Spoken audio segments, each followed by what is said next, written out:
안녕하세요. 저는 서울에 사는 30대 후반 여성입니다. 현재는 결혼해서 딸 하나를 두고 있는 누군가의 아내이자 엄마이기도 하고 말이죠. 여러분은 혹시 세상에서 가장 소중한 존재가 있으신가요? 이런 질문을 들으면 단번에 떠오르는 얼굴이나 얼굴들이 있으신가요? 저는 있습니다. 바로 저희 딸아이예요. 아마 놀랍지 않은 대상이긴 하실 겁니다.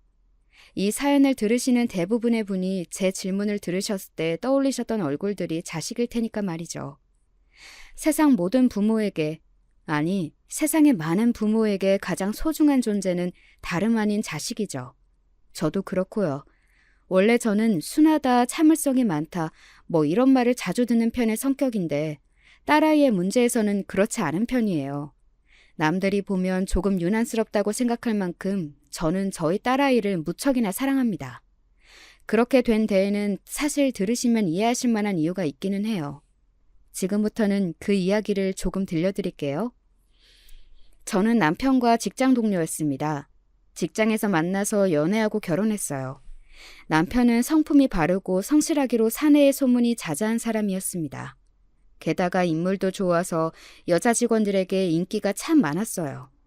그런 사람이랑 우연히 회식에서 옆자리에 앉게 되었고 이런저런 이야기를 하다가 서로 좋아하는 게 비슷하다는 걸 알게 되었습니다. 사람이 취미나 좋아하는 것들, 그러니까 취향이 비슷하면 할 이야기가 많아지잖아요. 그래서 남편과 저는 그런 이야기를 나누면서 그 회식 이후로 급격하게 친해졌어요. 처음에는 마음이 잘 맞는 직장 동료로, 그리고 그 다음에는 대화가 잘 통하는 친구로, 마지막에는 연인이 되었습니다. 어느 날 남편이 저에게 이렇게 이야기했던 게 기억이 나네요. 혹시 나 같은 남자는 어때? 나 같은 남자라니? 무슨 관계의 남자를 말하는 건데? 남자친구로 나 어떠냐고. 그렇게 저와 남편은 연인이 되었어요. 주변에서는 굉장히 자연스럽게 받아들였습니다. 심지어 이렇게 이야기하는 사람도 있었으니까요. 둘이 아직 안 사귀고 있었어? 이미 사귀는 중인 걸로 알고 있었는데? 그러니까 우리는 국수 언제 먹나 그러고 있었는데? 하는 말 말이죠. 연애를 하면서도 죽이 참 잘 맞았어요. 그래서 큰 싸움 한 번 하지 않고 연애했고 결혼까지도 굉장히 자연스럽게 진행이 되었습니다. 집안 배경이나 기타 여러 가지 것들이 다 비슷했고 흔히들 이야기하는 비슷한 수준이었기 때문에 뭐 재고 따지고 그런 것들도 없었던 것 같아요.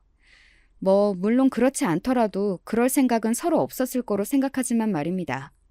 연애하고 결혼하고 그 모든 과정이 남들이 흔히들 이야기하는 정석 그 자체였어요. 그래서 모두 저희 부부를 부러워했습니다. 정말 완벽하게 잘 어울리고 맞는 커플인 것 같다고 말이죠. 저도 그렇게 생각했어요. 그리고 지금도 그렇게 생각하고 살고 있고 말이죠. 그런 저희 부부에게 한 가지 고민, 아니 속상한 일이 있었습니다. 왜 너무 잘 맞아도 아이가 들어서지 않는다는 말 들어보신 적 있으신가요? 저희 부부가 딱 그랬어요. 당신이 마음을 편하게 먹어야 해. 물론 그러기 힘들겠지만 그래도 마음을 편하게 먹어봐, 응? 나는 아이 없어도 정말 괜찮으니까. 남편이 그렇게 말해주었지만 그건 그거고 저는 정말 아이를 가지고 싶었거든요. 제 꿈의 중에 하나가 좋은 엄마였거든요. 그래서 저는 꼭 임신을 하고 싶었습니다. 하지만 그게 생각처럼 바란다고 해서 되지는 않더라고요. 병원에서도 아무 문제가 없다고 하고 여러 가지 좋다는 건 다 해봐도 아이는 들어설 생각을 하지 않았습니다. 그렇게 마음고생을 5년 넘게 하다가 생긴 아이였어요. 저희 딸아이가 말이죠. 그러니 얼마나 귀한 아이였겠어요? 귀하게 온 아이라 그런지 이쁘기도 이쁘다. 정말이지 온 가족의 사랑을 받으며 태어난 아이였습니다. 저한테 저희 딸아이가 얼마나 소중하고 또 사랑스러운 존재인지 아실 수 있으시겠죠? 얼마나 예뻤겠어요. 그리고 지금도 얼마나 예쁘겠어요. 딸아이를 낳고 다시 걱정과 고민거리라고는 없는 그런 생활로 돌아갈 거로 생각했습니다. 하지만 아니었어요. 그 사이에 우리 가족 구성원에 변화가 생겼거든요. 지금부터는 제가 이곳에 사연을 쓰게 된 그 사람에 대한 이야기를 본격적으로 해보도록 하겠습니다. 이 사연의 주인공에 가까운 사람은 제가 아니라 사실은 제 동서입니다. 남편에게는 남동생이 하나 있었어요. 도련님은 제가 임신으로 한참 마음고생이 가장 심하던 시기에 결혼했습니다. 그것도 혼전 임신이었어요. 다들 속으로는 무슨 생각을 했는지는 몰라도 저는 그게 참 눈물나게 부러웠던 기억이 나네요. 그래서 손아래 동서지만 동서의 아이는 저희 딸아이보다 2살이 더 많아요. 지금 저희 딸아이는 6살이고 동서의 아들인 조카는 6살입니다. 참 예쁘게 생긴 조카예요. 웃기도 잘 웃고 말이죠. 자기 엄마와는 달리 말입니다. 동서는 소위 말하는 잘 사는 집 외동딸이었습니다. 뭐 엄청나게 부자거나 그러지는 않았지만 그래도 저희 시댁보다 잘 사는 집이라는 건 들어서 알고 있었어요. 아마 동서가 임신하지 않았다면 그 사돈댁에서 결혼을 절대 허락하지 않았을 거라는 이야기를 들었던 게 기억이 나네요. 2사람의 결혼식이 굉장히 화려했던 기억이 있어요. 동서의 첫인상은 저에게 참 좋지 않았습니다. 아이 낳는 걸로 뭘 그렇게 유난을 떠세요? 제가 임신이 안 돼서 고생하고 있다는 이야기를 시어머니에게서 들었는지 아는 척을 하면서 그런 말을 하더군요. 결혼도 전에 말이죠. 시어머니는 나중에 저에게 말씀하시기로는 혹시나 저에게 상처가 되는 말을 동서도 모르게 될 수 있으니 조심해달라는 의미에서 제가 마음고생을 하고 있다고 이야기하셨다고 하더라고요. 하지만 동서는 그런 걸 배려할 생각이 없는 사람이었고 말이죠.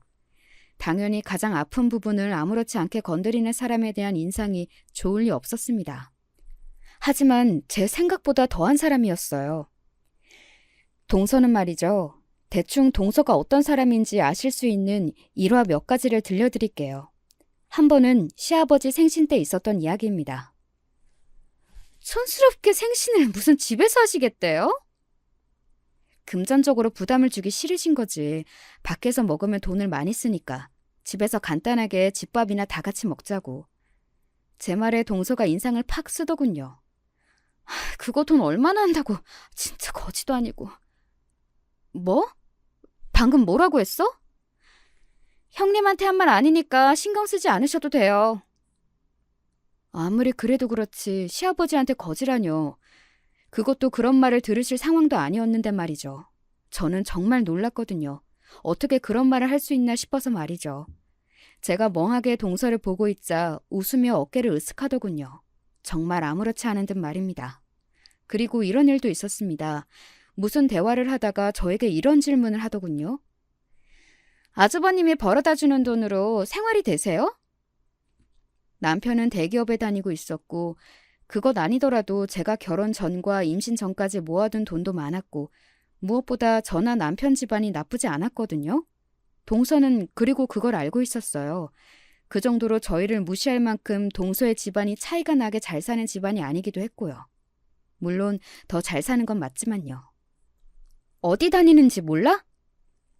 제가 어이가 없어서 그렇게 물었던 것 같아요. 하지만 동서는 저를 무시하는 걸 그만둘 생각이 없어 보였습니다. 아니, 애초에 그러기 위해서 그 질문을 먼저 꺼낸 거였으니 뭐 당연한 거겠죠. 알아요. 그래도 월급쟁이 월급 뻔한데 그걸로 생활이 되나 싶어서요. 충분히 되고도 남으니까 걱정하지 않아도 돼. 아, 남기까지 해요? 굉장히 절약하며 사시나 보다. 그렇게 비꼬면서도 또 이런 말을 덧붙이더군요. 그리고 걱정한 거 아니에요. 그냥 궁금했던 거지. 누가 보면 무슨 재벌집 딸인 줄 알겠어. 라는 말이 목 끝까지 차올랐지만 삼켰습니다. 같은 사람이 되고 싶지 않았거든요.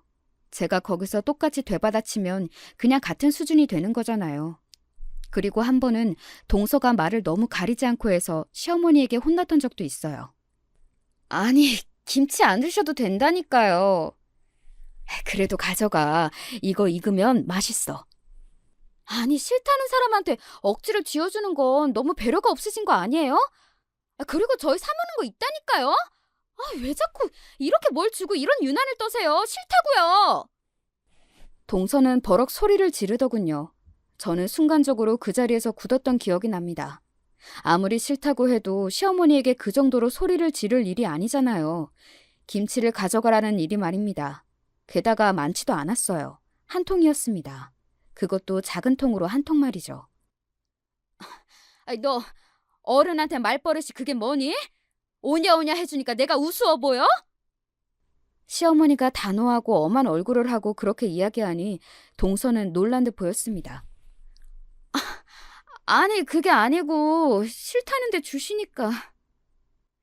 내가 무슨 뭘 해달라고 한 것도 아니고 이상한 걸 준 것도 아니고 작은 통에 담아둔 김치 주는 걸로도 이런 소리를 들어야 하니? 어? 시어머니는 굉장히 상처받으신 것으로 보였습니다. 제가 그 모습에 마음이 쓰여서 동서를 쿡 찔렀어요. 그리고 얼른 죄송하다고 하라는 눈치를 줬습니다. 그때 처음 느낀 건데 동서는 사과하기 정말 힘들어하는 사람 같았어요. 아니, 그런 사람이었습니다. 어른에게도 죄송하다 한마디 하는 걸 그렇게 어려워하더라고요. 본인이 잘못했을 때도 말이죠. 다시는 안 그러겠습니다. 겨우겨우 입 밖으로 내뱉은 말이 고작 그거였으니 말이죠. 그 김치를 받아들고 나와서는 인상을 팍 찌푸리며 혼자 중얼거리던 말도 아직 생각이 나네요. 진짜 짜증나 죽겠네. 싫다는데 왜 쥐어주냐고. 노인네가 고지만 더럽게 세서는.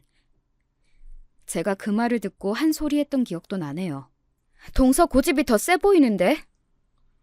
네? 뭐라고요? 어른이 주면 그냥 받아서 다른 사람을 주건 아니면 나와서 나를 주던 해도 되는데 주겠다는 어른 앞에서 끝까지 버티고 서서 안 받겠다고 하는 거나 끝끝내 죄송하다는 말 한마디 입 밖으로 못 꺼내는 거나 내가 보기에는 동서가 고집이 더 세 보여. 아니, 내가 본 모든 사람 중에서 동서가 고집이 제일 센 것 같아. 제가 그렇게 말을 하니 다른 말은 하지 못하고 그냥 입을 꾹 다문 채 저를 노려보더군요. 제가 눈을 피하지 않자 김치통을 던지듯 저에게 안겼습니다. 그럼 가져가세요. 저는 진짜 싫으니까.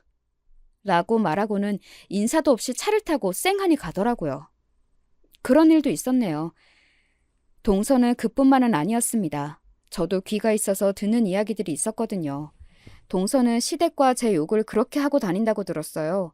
뭐 도련님만 아니었으면 저 거지 같은 집안이랑 엮이는 일이 없었을 텐데 너무 수준이 떨어진다는 둥, 사람들이 너무 이상하다는 둥 하는 이야기들 말입니다. 동서는 도련님을 좋아하긴 하는 것 같았어요. 도련님이랑 같이 있으면 딴 사람처럼 굴었거든요. 듣기로도 도련님을 너무 좋아해서 먼저 들이댔다고 들었습니다. 도련님은 별 생각이 없는데 몇 번이나 고백해왔다고 말이죠. 제가 앞서 이야기했지만 저희 남편이 인물이 좀 좋다고 했잖아요. 그래서 동료 여직원들에게 인기가 많았다고요. 도련님도 그랬습니다. 냉정하게 이야기하면 도련님이 인물이 더 좋기는 하죠. 키도 더 크고요. 남편이 이야기를 들으면 삐지겠지만 사실이 그렇긴 했어요. 게다가 도련님은 직업도 좋았어요. 약사였거든요. 잘생긴 약사. 정말 여자들에게 인기가 많았습니다. 동서가 애가 다를 만도 했긴 했습니다. 그리고 도련님은 제가 생각해도 정말 좋아할 만한 사람이고 말이죠. 어쩌다 그런 여자를 만나게 되었는지는 모르겠지만요. 아무튼 그래서 도련님 앞에서는 동서는 태도가 달라지기는 했어요. 결혼하고 나서도 아이를 낳고 나서도 도련님에게 잘 보이고 싶어하는 게 늘 보였습니다. 우리 아들이 남편 닮았으면 좋겠어요. 정말 그러기만 하면 너무 좋을 텐데. 여러모로 그게 낫지. 라고 제가 비꼰 적도 있긴 한 것 같네요. 아마 동서도 제가 이야기한 말의 뜻을 알기는 했겠지만 당시에는 별 말을 하지는 않았던 것 같아요. 아무튼 동서는 그런 사람이었습니다. 대충 어떤 사람인지 감이 오시죠? 자신보다 못하다고 생각하는 사람들은 쉽게 무시하고 말도 막 하고 그리고 세상에서 자기가 가장 중요하고 이기적인 사람. 하지만 도련님을 너무 좋아해서 애써 도련님 앞에서는 그 본성을 숨기고 사는. 저 같으면 자신이 그렇게 사랑하는 사람의 가족들이면 그 가족들도 좋을 것 같은데요. 제가 시댁 식구들을 좋아하는 것처럼 말입니다. 게다가 객관적으로도 저희 시댁 식구들은 좋은 분들이었어요. 며느리들이 부담스러워할까봐 연락도 조심히 하시고 만나면 언제나 뭔가를 주시기 바쁘고 정이 많은 분이었습니다. 동서가 먼저 아이를 낳고 그리고 제가 2년 뒤 딸을 낳고 뭐 육아를 본격적으로 시작하게 되면서 사실 동서와 그 전에 봤던 것만큼 자주 보지는 못했던 것 같아요. 둘 다 육아는 처음이라 정신이 없기도 했지만 다들 바쁘기도 바빴어요. 저는 차라리 얼굴을 자주 보지 않는 게 낫다고 생각하며 지냈던 것 같아요. 그리고 실제로도 그게 더 낫기도 했고 말이죠. 뭐 자주 만나지 않는다고 해서 동서에 대한 생각이 달라졌던 건 전혀 아니기는 했습니다. 자주 만나지 않는 와중에도 동서는 만나면 늘 우리 가족을 무시하는 듯한 말들을 했거든요. 누군가를 자기 발 아래 깔아뭉개지 않으면 대화가 되지 않는 사람들 있잖아요. 동서가 정말 그런 사람인 것 같아요. 예림이는 영어 유치원 안 보내세요? 어차피 요즘 영어 유치원 아닌 곳에서도 어지간하면 영어 다 알려주기도 하고, 그리고 대기가 너무 많고 심하더라. 그렇게까지 해서 이 어린 나이에 그런 곳을 보내야 하나 싶기도 해. 아기들은 일주일만 안 써도 다 까먹는다는데. 제 말을 가만히 듣던 동서가 픽 하고 비웃더군요. 그러고는 이렇게 말했습니다. 그런 마음가짐으로 어떻게 아이를 키워요? 그런 마음가짐이라니? 요즘 같은 경쟁 사회에서 뒤처지지 않으려면 남들보다 더 하지는 못하더라도 남들만큼은 해야 할 거 아니에요? 애를 위해서라도. 그게 아이를 위한 거라고 누가 그래? 그냥 어른들 욕심이라고 생각하는데 난. 결국 그런 한국에서 살게 되는 건 아이들이에요. 나중에 나는 왜 남들만큼 안 해줬냐는 원망 듣고 싶지 않으면 그냥 보내세요. 제가 예림이 불쌍해서 하는 말이에요. 내 딸 안 불쌍하게 생각해줘도 돼. 형님 생각하는 거 보니까 그럴 수 없어서 하는 말이니까 고깝게 듣지 마세요. 잘도 저를 생각해서 하는 말이겠냐고요. 그냥 숨쉬듯 남을 깔보고 무시하는 그 성향이 그대로 튀어나와서 한 말이죠. 저는 사실 아이를 너무 이른 나이부터 그렇게 경쟁으로 몰아붙이고 싶지는 않았습니다. 그건 남편도 저와 동의를 한 부분이었어요.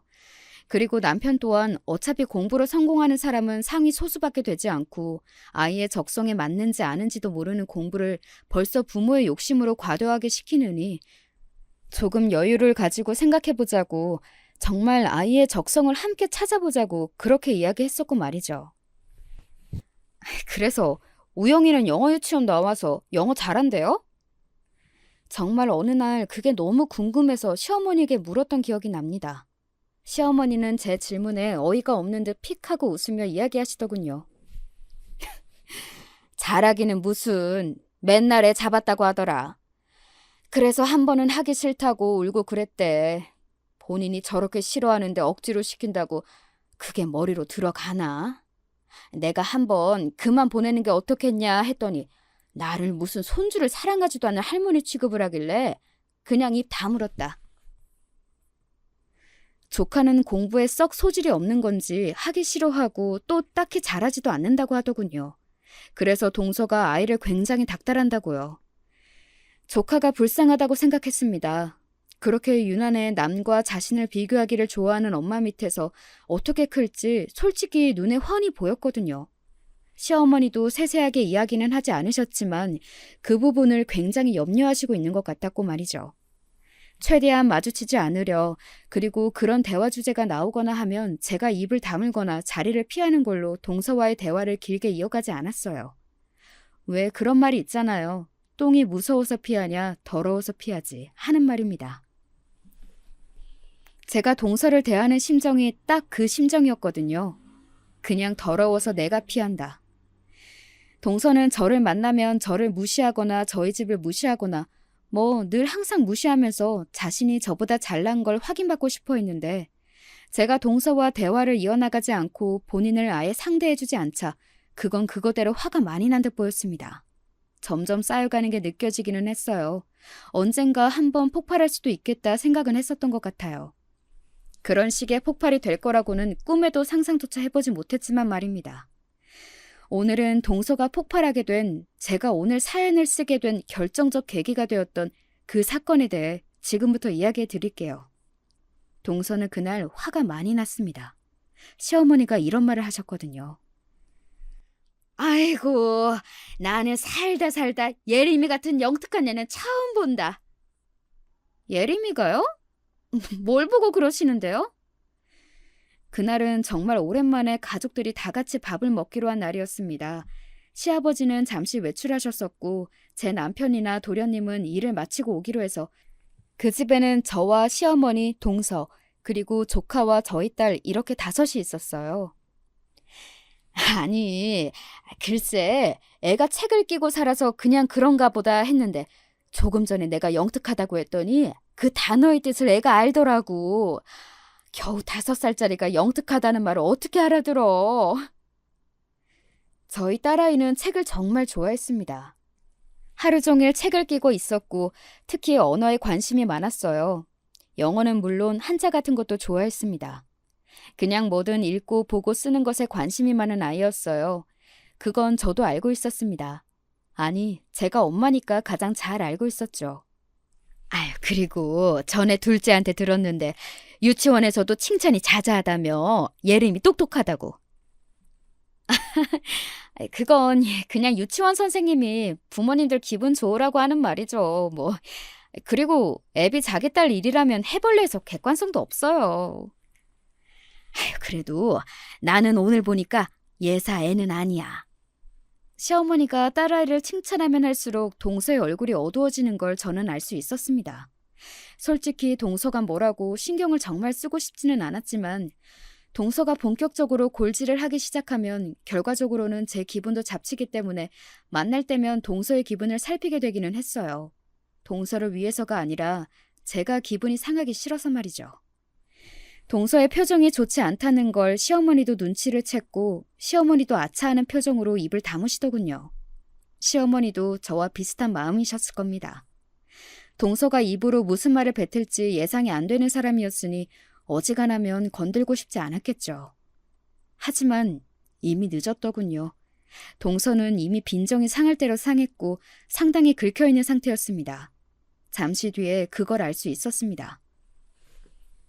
예림이 신기하긴 하네요. 엄마랑 아빠가 공부를 그다지 잘한 것도 아닌데 똑똑하다면 말이에요. 나랑 우리 남편도 공부 잘했어.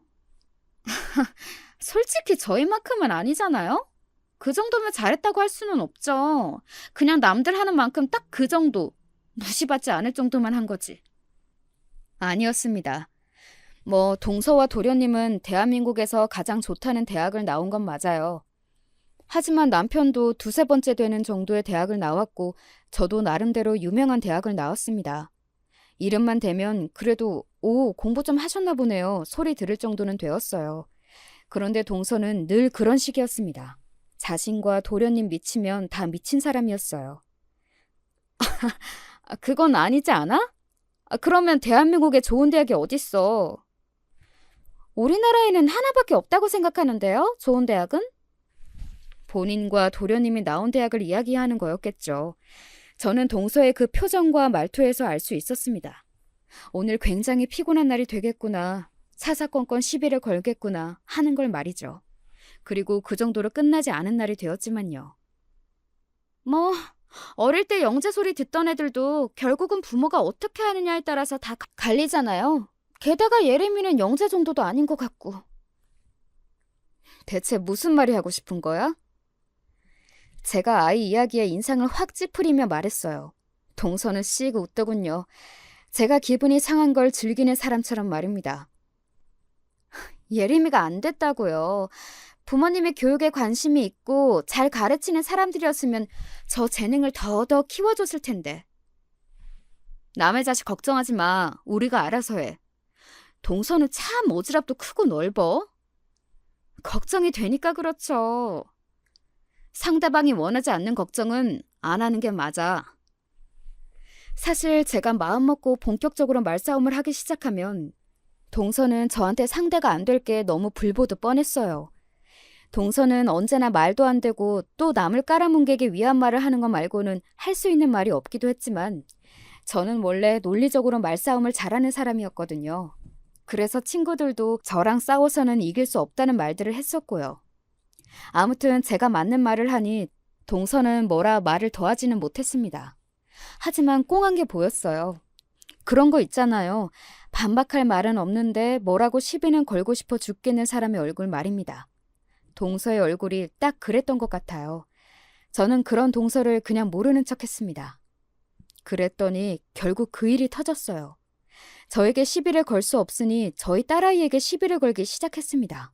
5살짜리에게 말이죠. 뭐 결국에는 딸아이에게 시비를 거는 척 저에게 거는 거였겠지만 말입니다. 예림이는 엄마가 공부시켜줬으면 좋겠지 않아? 공부는 내가 알아서 하는데. 딸아이가 동서 쪽을 한번 힐끔 보고는 그렇게 대답하고 다시 책으로 시선을 돌렸습니다. 동서는 딸아이의 그런 태도에 다시 한번 기분이 상한 것 같았어요. 예림아, 숙모가 말을 하면 숙모를 봐야지. 동서의 그 말에 딸아이가 동서를 빤히 바라봤습니다. 그런 딸아이에게 동서는 계속해서 말을 이어나갔어요. 이 책 재밌어? 뭐가 재밌어? 그냥 책은 다 재밌어요. 예림이 대단하네. 책이 다 재밌다니. 동서는 점점 더 표정이 어두워지는 게 느껴졌습니다. 그러다가 영어로 예림에게 툭 하고 묻더군요. 오늘 뭘 먹고 싶은지 말입니다. 아마 영어 유치원을 다니지 않고 있으니 그 부분은 약할 거라고 생각하고 질문을 한 걸 겁니다. 속이 훤히 다 보였어요. 저는 오늘 피자가 먹고 싶어요. 딸아이는 표정 하나 바뀌지 않고 그렇게 대답했습니다. 다 알아들은 거죠. 동서는 알았을 겁니다. 자기 아들보다 제 딸아이가 훨씬 더 똑똑하다는 사실을 말이죠. 사람들이 늘 하는 말이 있고 또 진리의 말이 있잖아요. 타고난 아이는 절대 이길 수 없다고. 그리고 즐기는 아이는 더더욱 이길 수 없고 말이죠. 저희 딸아이는 타고난 데다 또 즐기는 아이였어요. 오죽하면 그런 부분에 둔한 남편마저 우리 예림이는 타고난 것 같다고 영재 교육을 시켜야 하는 거 아니냐고 호들갑을 떨어댈 정도였으니 말입니다. 아마 동서는 속으로 굉장히 많이 부럽고 분하고 뭐 그랬을 겁니다. 자신의 아들이 저랬어야 했는데 하면서 말이죠. 순간 여러 가지 생각을 하는 게 눈으로 보였거든요. 더 이상 어린아이에게 시비를 거는 것이 무의미하다고 생각했는지 아니면 어느 부분에서 완전히 핀이 나간 건지 저에게 다시 시비를 걸기 시작했습니다. 그때 마침 어머니는 잠시 옆집을 가 계셨거든요. 옆집 할머니랑 사이가 굉장히 좋으셨어요. 아무튼 동서는 저를 보고 이렇게 말했습니다. 아무리 생각해도 예림이가 불쌍한 게 맞아요. 왜 내 딸을 동서가 불쌍하느니 마느니 소리를 하는 거냐고. 우리 딸은 잘 먹고 잘 자고 게다가 자기가 좋아하는 책 읽고 하고 싶은 공부 알아서 하면서 저렇게 행복해하고 있는데? 타고난 게 있는데 부모들이 지원을 제대로 해주진 못하니 하는 말이죠. 제대로 지원을 해주는 게 뭔데? 억지로 책상에 앉혀놓고 하루에 몇 시간 공부했나 체크하면서 뭐뭐 했는지 하나하나 다 간섭하는 거? 아이가 그러면 스트레스 받아서 오히려 공부에 흥미가 떨어질 거라고 생각하는데 나는? 동서의 표정이 확 구겨졌습니다. 네, 맞아요. 저는 동서와 조카 이야기를 하는 게 맞았습니다. 그리고 동서도 단번에 그 이야기를 하고 있다는 걸 알아차린 것 같았고요. 지금 저랑 우영이 이야기하시는 거예요? 왜? 동서가 그렇게 가르쳐서 우영이가 공부에 흥미를 잃었어? 제 그 말에는 동서도 아무 대답도 하지 못하더군요. 제 앞에서 그 사실을 죽어도 인정하고 싶지는 않았을 겁니다. 게다가 저희 딸이 타고난 천재라는 걸 알아차린 지금에서는 더더욱 말입니다. 자존심이 그걸 용납하지 않았을 테니까요. 아니, 그래도 저는 할 말은 해야겠어요. 언제는 안 한 것처럼 이야기한다. 동서 할 말 참은 적 있어? 언제?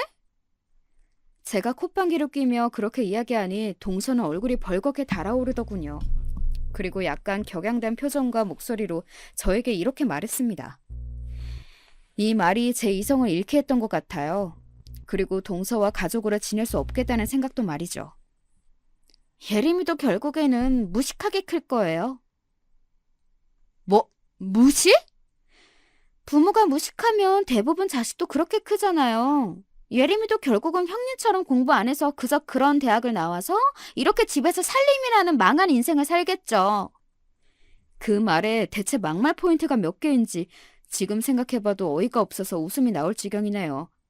일단 저와 남편을 무식하다 했고, 그리고 제가 집에서 살림만 하는 것을 보고 망한 인생이라고 했고, 그리고 예림이도 앞으로 그렇게 살게 될 거라고 저와 저희 딸을 동시에 굉장히 무시한 거잖아요. 이성이 툭 하고 끊어지는 기분이 들었습니다. 저는 무표정으로 가만히 동서를 바라봤어요. 그리고는 이렇게 말했습니다. 동서 부모님은 굉장히 몰상식하고 예의라고는 없고 막말 여기저기 하고 다니는 인간 말종인가 봐? 뭐라고요? 제 그 말에는 또 버럭 화를 내더군요. 본인이 한 말은 전혀 생각하지 않고서는 말이죠. 그렇잖아. 자식은 부모의 거울이라는 말을 하고 싶었던 거 아니야? 그런데 동서가 이런 사람이라면 동서의 부모님도 안 봐도 뻔하다는 이야기를 한 건데 지금 나한테 한 이야기랑 동서가 나한테 들은 이야기랑 뭐가 다른데? 왜 화를 내? 설마 붕어도 아니고 방금 본인이 뱉은 말을 까먹은 건 아니지? 그런 제 말을 듣고는 동서는 또 한동안 이를 악물 뿐 아무 말도 하지 못했습니다. 무슨 말을 할 수 있겠어요? 논리적으로 제 말이 다 맞는 말인걸요. 그리고 나도 걱정되니까 한마디 더 얹을게. 나는 동서가 주제넘게 남의 집 자식 걱정할 시간에 본인 자식이나 걱정을 좀 했으면 좋겠어. 우리 우영이가 뭐요? 이런 인성을 가진 엄마 밑에서 크는 애가 얼마나 잘 자라겠어? 남 무시하고 남한테 포근하고 그런 것만 배우지 않겠어? 요즘 같은 세상에 남한테 그렇게 하면 학교 폭력인 거 알지? 그러니까 애 앞에서 그렇게 막 굴지 마. 그대로 다 배우고 똑같이 행동해. 동서는 정말로 욱한 듯 보였습니다. 뭐 그러라고 한 말이었어요. 야, 말 다 했어? 아직 덜 했으면 뭐 더 들을래? 나 아직 할 말 많은데? 동서가 좀 인간이 덜 됐어야지. 동서는 그렇게 이야기하며 제 머리채를 잡았습니다. 사실 거기서 끝난 거였어요. 아무리 사이가 좋지 않은 동서지간이라고 하더라도 상대에게 물리적인 폭력을 행사한 순간 그냥 그 가족은 끝난 겁니다. 그게 저에게는 동서가 저한테 더 이상 가족으로 살지 않겠다고 말하는 거나 마찬가지였어요. 그리고 저는 잘못한 게 없고 남편과 시댁과 잘 지내고 있으니 이 집에서 나가야 하는 건 당연히 동서였고 말이죠. 니들 지금 뭐 하는 짓이냐? 옆집에서 돌아온 시어머니가 저희 두 사람을 보고 소리를 지르면서 그날은 그렇게 더 이상 다른 일이 없이 마무리되었습니다. 물론 분위기는 계속 좋지 않아서 나중에 시아버지고 남편이고 도련님이고 계속 무슨 일이냐 물었고 다들 저희 눈치를 보는 사태가 일어났지만 말이죠. 동서는 아마 그 일을 그렇게 넘겼고 제가 더 이상의 다른 액션을 하지 않을 거라고 생각했을 겁니다. 매번 저에게 막말을 한 걸로 제가 딱히 문제를 삼지는 않았으니까요. 하지만 이번에는 제 생각은 달랐어요. 저는 그냥 넘어갈 생각이 단 하나도 없었습니다. 이번 문제는 그렇게 넘겨서도 안 된다고 생각했고 말이죠. 우선 그날 집으로 돌아와 남편에게 그날 있었던 일에 대해 아주 상세하게 다 이야기를 했습니다. 동서가 무슨 말을 했는지 그리고 우리 애가 무슨 말을 들었는지 그런 것까지 싹 다 말입니다. 당연히 남편은 굉장히 분노했어요. 녹음 못 해놓은 게 아니다. 지금 심정 같아서는 도련님한테도 다 알려드리고 싶은데. 이 문제는 이야기해야 할 것 같은데? 아예 안 보는 사이로 지내면 몰라도 앞으로 가족으로 계속 얼굴을 보고 살아야 할 텐데 이 문제를 어떻게 덮고 넘어가? 당신이 생각해도 그렇지? 사실 내 생각도 그래. 둘 중 하나는 해야지. 뭘? 걔들이 석고대죄를 하던가 아니면 연을 끊고 살던가. 사실 저는 동서가 석고대죄해도 용서해줄 생각이 딱히 없었습니다. 본성이 달라질 거라고 그리고 이제 와서 그 나이에 아이까지 낳고 사는 어른이 하루아침에 달라질 거라 생각하지도 않았지만 애초에 동서가 저에게 그런 일도 없기는 했어요. 남편은 바로 며칠 뒤 도련님을 만났습니다. 그리고 그간의 이야기를 다 했다고 하더군요. 만약 도련님이 이상한 사람이거나 제대로 된 인간이 아니었으면 저희 말을 믿지 않았겠죠. 게다가 동서의 본 모습을 몰랐다면 말입니다. 하지만 도련님도 동서가 어떤 사람인지는 자세히는 몰라도 알고 있었어요. 그러니 어디 가면 말 조심하라는 등 그런 이야기를 동서에게 했던 거겠죠. 뭐 아무튼 도련님은 그럼에도 놀라긴 했다고 하더군요. 도련님이 뭐래? 말 막 하고 다니고 당신이랑 사이 안 좋은 건 알았지만 그 정도일 줄은 몰랐다고 놀라던데? 그리고 당신한테 죄송하다는 말 좀 전해달래. 자기가 해결하겠다고. 어떻게 하겠대? 그건 말 안 해주던데. 하지만 저는 도련님이 어떻게 할지 대충 감이 오기는 하더군요. 도련님은 시아버지를 닮아 꽤 단호한 사람이었거든요. 그래서 한 번 아닌 건 아닌 사람이었습니다. 그리고 며칠 뒤 동서에게 연락이 왔어요. 그것 또한 예상한 바였습니다. 그리고 이번에는 무슨 말을 하나, 그리고 그 증거를 남겨야겠다 싶어서 대화를 처음부터 바로 녹음했어요. 남편한테 말을 전하셨더라고요? 왜? 이번에도 내가 입 다물고 넘어가 줄 알았어? 이번에는 동서가 선을 넘었잖아. 그래도 그런 식으로 말을 전하면 어떻게 해요? 그런 식? 무슨 식? 내가 틀린 말 전한 것 같지는 않은데? 남의 가정 이렇게 파탄 내고 본인은 잘 살 것 같아요? 내가 파탄을 냈다고? 파탄은 동서 스스로 낸 거지. 동서 그 입이. 저도 딱히 틀린 말 한 건 없잖아요? 그런 부모님을 둔 예림이가 저는 여전히 불쌍하고 또 무식하게 클 거라는 말도 정말 진심이었는데? 나도 진심이었어. 동서 같은 엄마를 계속 옆에 두면 우영이가 제대로 자라지 못할 거라는 거. 나랑 동서랑 다른 점은 나는 정말로 우영이를 진심으로 걱정해서 한 말이라는 거고, 동서는 그저 배가 아파서 남을 깎아내리고 싶어서 아기에 찬 말이라는 거지. 제 말을 부정은 못하더군요. 저는 계속해서 말을 이어갔습니다. 그런 식으로 계속 남이 가진 걸 깎아내리려고 하지 마. 뭘? 뭘 가져요? 형님이 나보다 뭘 더 가졌는데? 그렇게 무시하던 내가, 그리고 내 딸이 동서 아들보다 훨씬 더 똑똑한 것 같으니 빈정이 상해서 그날 그 난리를 친 거잖아. 그 속이 훤히 보이는 걸 내가 정말로 모를 거라고 생각해? 그렇게 자기 열등감 티내는 것도 진짜 추한 거야. 동서는 정말 엄청나게 긁힌 것 같았습니다. 뭐 열등감? 내가 너 따위한테 느낄 열등감이 어딨어? 멀어보나 내가 더 잘났는데 어디서 너 같은 가진 것도 없는 게 나한테 열등감 타령이야! 사정없이 긁혀서는 사람들이 다 보든 말든 이성을 잃고 소리를 버럭 지르더군요. 그 누구보다 긁혀 보였습니다. 아마 사정을 모르는 지나가던 사람도 그걸 알았을 거예요. 누가 보면 엄청나게 잘난 집안에서 태어난 엄청나게 잘난 딸인 줄 알겠어. 뭐라고요? 동서, 늘 말하고 다니는 거 보면 정말 본인이 어마어마한 집안딸, 재벌딸쯤으로 이야기하고 다니면서 남 무시하잖아. 사람들 속으로 다 비웃는 거 알지? 그 정도는 아닌데 하면서. 하긴 자기 이야기는 자기가 제일 늦게 들으니 모를 수도 있겠다. 진짜 다들 무시하거든? 그니까 추하게 그만해. 동서는 부들부들 떨었습니다. 그리고 다시 한번 소리를 지르며 제 머리채를 잡았어요. 야, 이년이!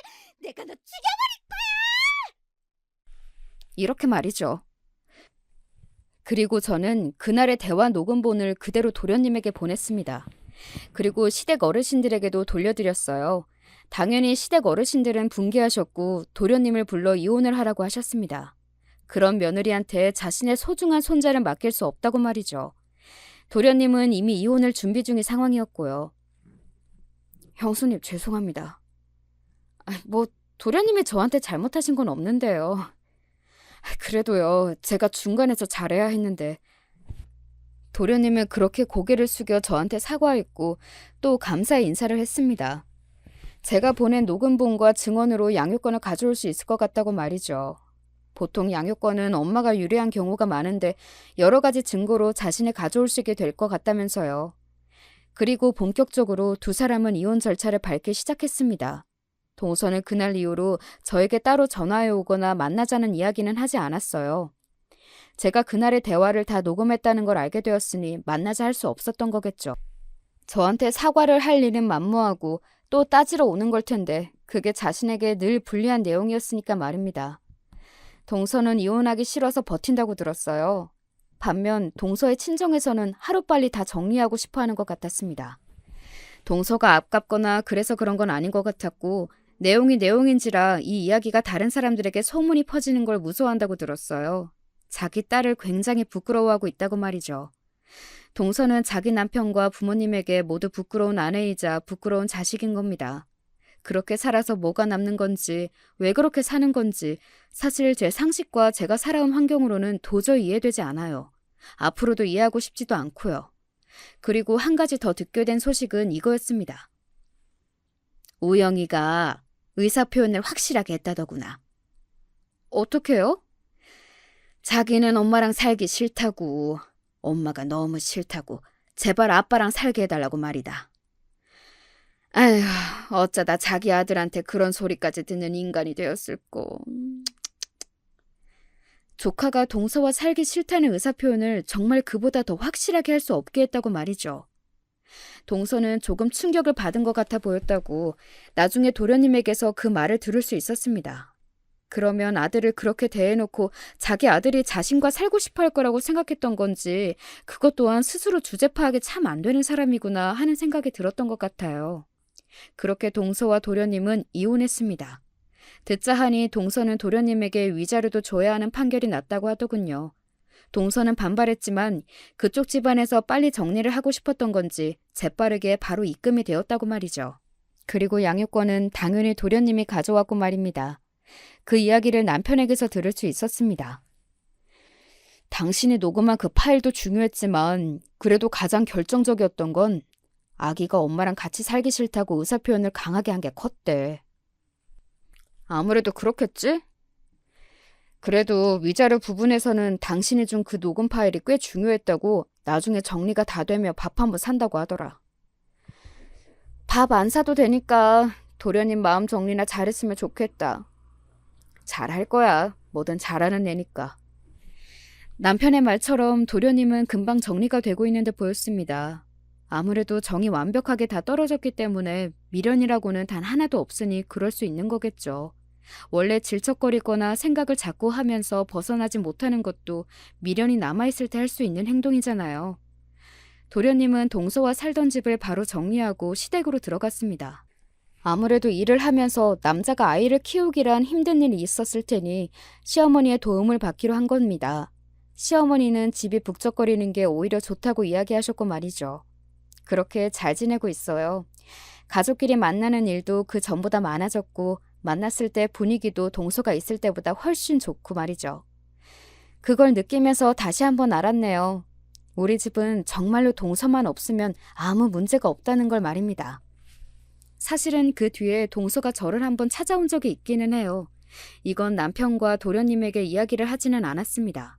어차피 다 끝나고 이제는 남남인 사람의 이야기를 더 하는 게 도움이 되지는 않을 거라고 생각했거든요. 하지만 혹시 몰라서 대화 내용을 다 녹음을 해놓기는 했어요. 속이 시원하세요? 이제 동서 얼굴 안 봐도 돼서 너무 좋아. 이긴 것 같겠어요? 딱히 이겼다 이런 생각을 하는 건 아니고 그냥 몰상식한 어떤 사람이 하나 없어져서 온 가족의 평화가 좋은 거지. 그런 제 말에 동서는 가만히 이를 악물더군요. 사람 하나 이렇게 만들어 놓고 본인은 행복하기만 할 것 같아요? 지금 뭔가 단단히 착각을 하고 있는 것 같은데 동서를 그렇게 만든 건 나도 아니고 다른 그 어떤 사람도 아니야. 동서 스스로지. 동서가 그런 말과 행동을 하지 않았다면 그냥 남들만큼만 예의가 있고 배려가 있고 생각하는 사람이었다면 절대 이런 일은 일어나지 않았을 테니까. 누군가를 원망하고 싶으면 동서 자신을 원망하는 게 맞지. 나는 왜 이 정도밖에 안 되는 인간인가 하고. 제 그 말에 동서가 이를 악무는 게 느껴졌습니다. 그러는 본인은 굉장히 좋은 사람인가 보네요? 한 가지 확신할 수 있는 건 동서보다는 좋은 사람이라는 거야. 그리고 적어도 나는 늘 뭔가를 잘못하면 반성할 줄도 알고 자신을 돌아볼 줄도 알아. 하지만 동서는 그런 줄 모르는 사람이라는 게 동서의 가장 큰 문제점이지. 동서는 그 누구를 만나도 어느 순간에도 결코 행복해질 수 없을 거야. 그렇게 언제나 남을 깎아내리는 사람은 절대 행복해질 수 없거든. 늘 누군가의 행복을 시기할 테니까. 제 그 말 이후로도 동서는 느끼는 바가 전혀 없는 건지 말도 안 되는 소리들을 중얼중얼 늘어놨지만 별 의미 없는 말들이라 다시 언급할 가치도 없다고 생각합니다. 뭐 너도 잘못했고 자기는 억울하고 대충 그런 말들 뿐이었어요. 그렇게 동서와 저의 만남은 지금까지는 그게 마지막 만남입니다. 아마 언젠가 다시 만날 수도 있겠죠. 세상은 생각보다 좁으니까요. 게다가 동서가 아직 도련님에게 미련이 한가득 있어 보이니 저희 집안에 대한 관심이 계속될 테니까요. 저는 도련님이 언젠가 재혼할 거로 생각하는데 그때쯤 한 번 더 나타나서 진상짓을 하지 않을까 싶어요. 뭐 예상이지만요. 하지만 동서는 충분히 그럴 수 있는 사람이기는 해요. 오늘 제 이야기는 여기까지입니다. 어떻게 들으셨는지 모르겠네요. 저는 동서를 보지 않게 된 것만으로도, 그리고 그 사람에게 가장 소중한 걸 이렇게 잃게 했다는 것만으로도 최고의 복수를 했다고 생각합니다. 그리고 그거 이상 없다고도 말이죠.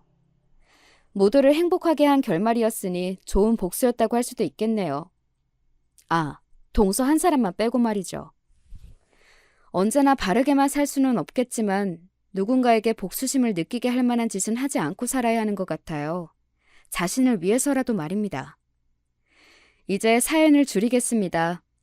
요즘 뜬금없이 비가 오기도 하더라고요. 우산 늘 챙겨 다니시길 바랍니다. 저는 어제 우산 없이 나갔다가 비를 쫄딱 다 맞았거든요. 그럼 이만 줄일게요. 사연을 들으신 모든 분이 언제나 건강하시고 행복하시기를 바랍니다. 저도 그럴 수 있길 바라주세요. 뭐 동서 없이 지금 충분히 그러고 있지만 말입니다.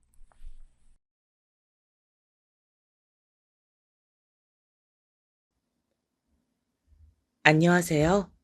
저는 과거를 뒤로한 채 열심히 앞을 보며 살아가고 있는 여자입니다. 여러분은 학창 시절에 어떤 기억이나 추억을 가지고 계세요? 저는 중학교 때 억울하게 왕따를 당했어요. 질 나쁜 애들이 절 거짓으로 모함하면서 저에 대한 어처구니 없는 소문들을 만들어냈었거든요. 지금 생각해보면 황당하기 짝이 없는 내용들이었지만 시대가 나름 옛날이었던 점과 사춘기 학생들의 사고방식이 무모하다는 점을 보자면 충분히 다들 선동당할 수 있었던 듯 싶네요. 단순히 제가 마음에 안 들었던 못된 애들에 의해서 제 중학교 시절은 완전히 악몽으로 물들었었죠. 그러다가 중학교를 졸업하기 전에 결국 크게 사달이 났었고요. 학교에서 큰 영향력을 행사하던 무리가 있었는데 어느 날 절 따로 불러냈었어요. 야, 박채원, 너 고등학교는 딴 지역으로 갈 거라면서? 너희 반 애가 그러대. 아무도 널 모르는 곳으로 가서 착하고 순진한 척하면서 거기 애들 다 속이려고 그러는 거지? 너 진짜 치밀하고 계획적이다. 너같이 음흉한 년은 지금이라도 우리가 밟아줘야 돼. 그래야 코가 납작해지지. 대체 내가 뭘 잘못했다고 이러는 거야? 더 뒷말이 나올까봐 내가 그간 가만히 있었던 것 뿐이지. 내가 진짜로 잘못을 저질렀기 때문에 여태 아무 소리 안 했던 게 아니야. 내가 뭘 잘못했는지 날 그렇게 싫어하는 너희들이 한번 말해봐. 너희들이 알고 있는 거 전부 오해고 가짜니까 내가 듣고서 다 정정해줄게. 눈 하나 깜짝 않고 연기하는 것 좀 봐. 역시 친구들 물건 도둑질하고 그것도 모자라서 친구 애인까지 도둑질해서 가로채는 나쁜 년은 달라도 뭔가 다르다. 야, 얘들아, 우리라도 제대로 밟아주자. 그중에서 대장격이라던 장미라는 애가 주도를 하자 다른 애들이 금세 따랐죠. 전 제대로 된 변명 한 번 할 기회를 끝내 얻지 못한 채 억울하게 얻어맞았습니다. 무서운 게 없는 사춘기 나이. 그 애들은 무자비했어요. 게다가 혼자가 아니라 여럿이 함께. 그러니까 군중심리라는 게 발동했었나 봅니다. 절 과도하게 많이 때렸던 거예요. 그건 더 이상 거짓된 소문처럼 뒤에서 음침하게 일을 벌이고 다니는 저란 아이를 단순히 코 납작하게 눌러주려는 정도가 아니었습니다. 정도를 지나친 행위였죠. 맨 처음에 저에 대해 나쁜 소문을 내기 시작했다가 그게 불어나니까 점점 재미를 붙여서 일을 키워나갔던 주동자 애들도 제가 맡던 그 현장에 왔었어요. 말리긴커녕 합세해서 절 때리더라고요. 그리곤 기절한 저를 버리고 갔습니다. 무더운 여름 날씨에 방치된 저는 다음날 새벽이 되어서야 자력으로 절뚝거리며 그곳을 벗어나다가 쓰러졌는데 그때 길을 지나던 어르신들께서 절 발견해 주셔서 병원으로 이송될 수 있었어요. 제 몰골이 엄청나게 엉망이었고 코피 때문에 얼굴이며 옷은 다 피투성이어서 무조건 구급차부터 불렀다고 하시더라고요. 공교롭게도 그 어르신들께선 동네에서 소위 짬이라는 걸 많이 드셨던 분들이었고, 동사무소와 파출소 같은 공공기관에 제 이야기가 단 하루 사이에 쫙 퍼지게 됐습니다. 지역 신문 기자들이 건수를 잡았다 싶어서 제가 겪은 사건에 달라붙었고, 그러면서 완전히 일이 커져버렸어요. 학교는 당연히 발칵 뒤집어졌죠. 취재까지 오고 일이 커지는 바람에 분노한 교장 선생님께선 아끼시던 교장실의 오랜 터줏대감, 화분 하나를 그날 깨드셨고요. 그간 제가 왕따를 당하든 말든 본체만체하며 방관하셨던 선생님들께선 그제서야 부랴부랴 상황 파악에 들어가셨습니다. 그때 제가 당한 기가 막힌 억울함이 드러났던 거예요. 제가 왜 그런 심한 짓을 당했는지 그 원인을 파고 들어가다 보면 필연적으로 저에 대해 친구들 사이에서 오래 떠돌아왔던 소문을 만날 수밖에 없었죠. 그리고 그 소문의 맨 처음 근원지를 따라가 봤더니 근거 없음이었던 것입니다. 애초에 그냥 제가 마음에 안 들어서, 그리고 나쁜 소문을 내는 게 재밌어서 점점 더 제가 왕따당하고 고립당하는 모습에 희열을 느껴서 단순히 그런 이유로 절 매도했던 애들이었으니까요. 제 중학교 생활을 그딴 이유로 짓밟아버린 못된 애들의 만행이 드러나자 저에 대해 무관심하셨던 선생님들조차 모두 경악하셨습니다. 아니 대체 무슨 애들이 이렇게 심보가 악랄하고 잔인해? 당사자가 아니라고 하는데도 그것마저 가식이고 연기라며 계속 몰아갔다니. 그리고 그런 거짓 소문에 휩쓸려서 애를 그 지경으로 때린 정신 나간 것들은 대체 뭐야? 선생님들이 질겁하셨고 그 애들은 전부 가해자가 되었습니다. 그 가해자들이 왜 저에게 그토록 뻔뻔하고 오만하게 굴었는지 전 그들의 부모들을 마주한 순간 이유를 알겠더군요. 아무도 저에게 미안하단 사과를 하지 않았어요. 심지어 학교 측에도 무리를 일으켜 미안하단 사과를 하지 않았고, 그저 가해자들의 부모들이 궁금했던 건 무마하는 방법뿐이었습니다. 맨 처음에 소문이 잘못 퍼졌을 때부터 절 끈질기게 못마땅해 했던, 자기 무리를 불러다가 절 복날의 개보다도 더욱 두들겨 팼던 장미라는 애의 모친께선 특히 제가 보는 앞에서 짜증을 내셨었죠. 고작 이런 것 때문에 이렇게 시끄러워지는 게 말이나 되나요? 우리 애는 지금 특목고 입학을 앞두고 있는 모범생인데 저런 애하고 잘못 엮였단 것 자체가 너무 원통하네요. 대학도 좋은 데로 보내야 되고 유학도 보내야 되는데 탄탄대로만 남은 우리의 앞길을 혹여나 이런 가짜는 일이 방해할까 봐 걱정됩니다. 선생님들, 제발 조용히 마무리해 주실 순 없을까요? 위로금인지 합의금인지 어떤 나발의 명목이든 지불할 용의가 있으니까요. 당시에 제가 가졌던 감정이 뭔 줄 아시나요? 우습게도 그건 바로 부럽다는 것이었습니다. 그 가해자들이 미치게 부럽더라고요. 돈 있고 힘 있는 부모를 둔 거요? 아니요. 그것보단 자기 편을 들어주는 부모를 둔 것. 학교까지 엄마가 찾아와서 상관을 해주는 것. 바로 이런 게 부러웠습니다. 화가 나고 분하고 슬프고 이런 것보단 부럽단 기분이 들었다는 것 자체가 저 자신을 작아지게 만들더라고요.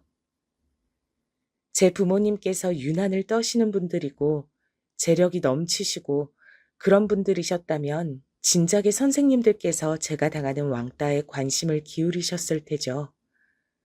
하지만 누가 봐도 전 집에서 방치된 아이였기 때문에 관심을 안 기울이셨던 걸 거예요. 그걸 저도 당연히 알았습니다. 그래서 누구 하나 학교에서 절 도와주지 않을 거란 생각으로 묵묵하게 감내해왔던 것이고요.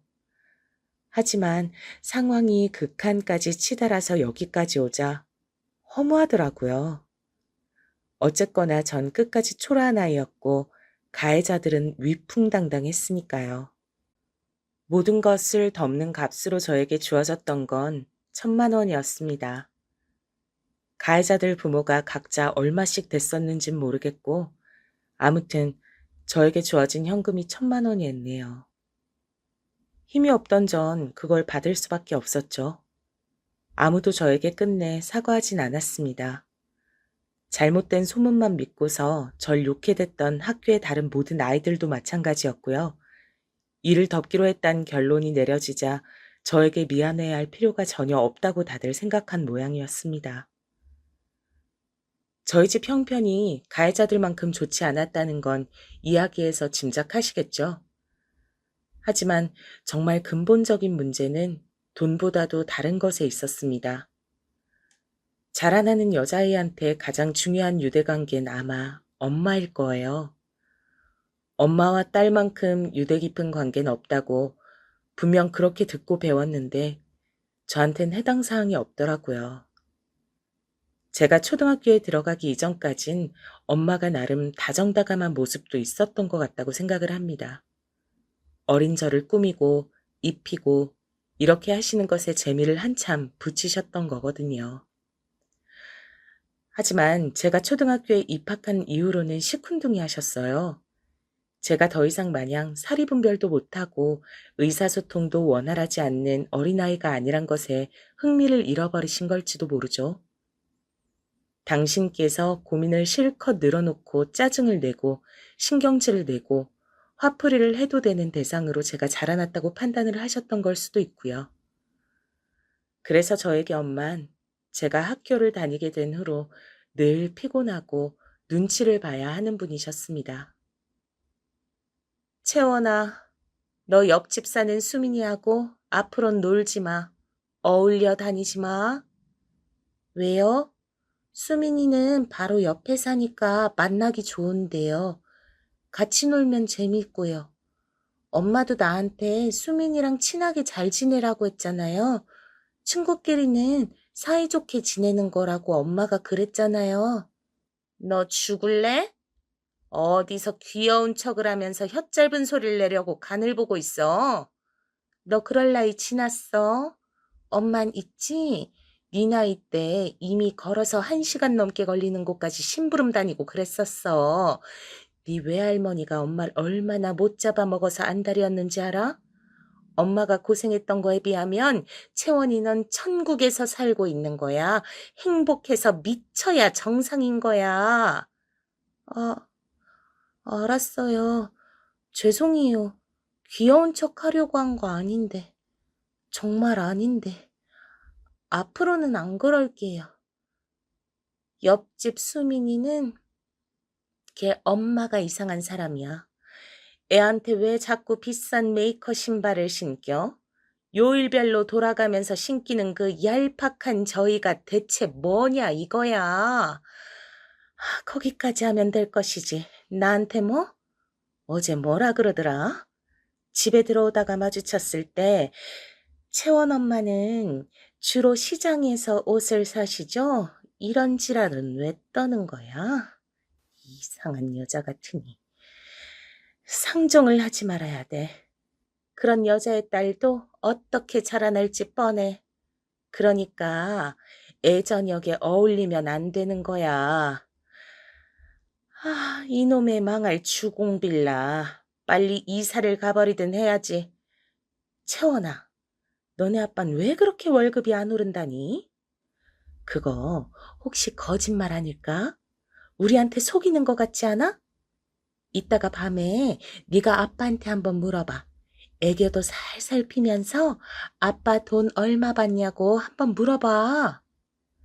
저번에도 엄마가 물어보라고 시켜서 했었는데 아빠는 우리한테 거짓말 안 한다고 했었어요.